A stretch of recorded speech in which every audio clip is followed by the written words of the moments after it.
People often come to coaches like me to help them succeed in their leadership roles. But what happens when you're tasked to lead in an environment that seems, whether deliberately or accidentally, designed to stretch people to their breaking point? When engineers build systems to operate in the real world, they almost never design them to run any component at its maximum capacity uninterrupted. Instead, they add tolerances and margins to give components a chance to cool down so they don't burn out. But when your workplace drives a constant, high-volume load with minimal recovery time or autonomy, you and your team are naturally at risk of burnout yourselves. As a leader, you can be especially susceptible because you absorb pressure from those who created the environment as well as from those who experience it. You feel like you're supposed to shield the team, but you don't have the authority to change the system.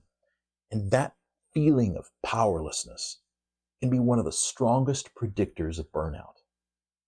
It's important then to look for the things you actually can control or influence.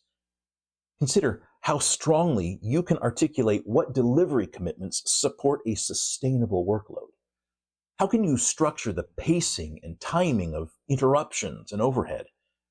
How can you give your team space to decompress after an intense push to deliver?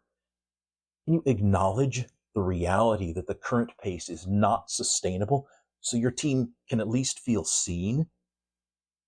These small moves won't fix the system, but they can reduce the harm that results, and they can matter more than you might think.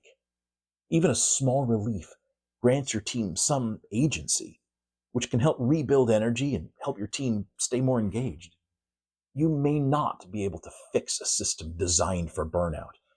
And sometimes becoming the manager your team needs may simply look like honesty about the current reality and the boldness and integrity to take tiny steps of courage to make a difference that shows that you care.